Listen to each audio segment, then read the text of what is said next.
I servizi sanitari nel veneziano a rischio a causa della gravissima carenza di personale specialistico a fronte delle autorizzazioni concesse dalla Regione, insufficienza che arriva fino a quasi il 10% per medici e infermieri. È proprio così, a fronte di 432 autorizzazioni che la Regione ci ha dato come azienda 3 Serenissima al 31 dicembre del 2018, ne abbiamo soddisfatte una piccola parte, ne abbiamo soddisfatte 150, ce ne mancano ben 279.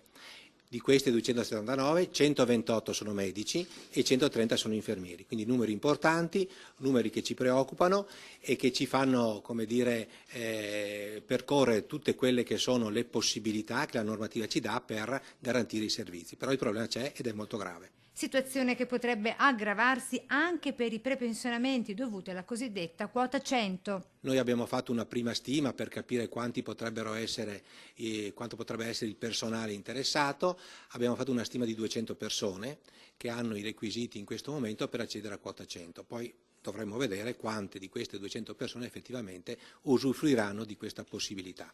Ecco che allora l'ULSS veneziana corre ai ripari per garantire i servizi, assume a tempo determinato i medici liberi professionisti, cioè non dipendenti dall'azienda ospedaliera. Di seguito i settori con le maggiori criticità. L'anestesia e rianimazione.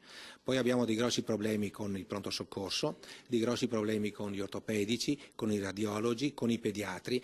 Direi quasi tutte le specialità hanno difficoltà, ma in particolare queste. Azienda ospedaliera che auspica presto nell'attuazione dell'autonomia del Veneto per un miglior reclutamento della procedura concorsuale e della formazione dei medici, solo per citare alcuni dei punti normativi da modificare. L'autonomia potrebbe darci una mano in questo senso, sviluppando dei percorsi che ci consentono una maggior flessibilità nelle assunzioni e quindi nel garantire i servizi.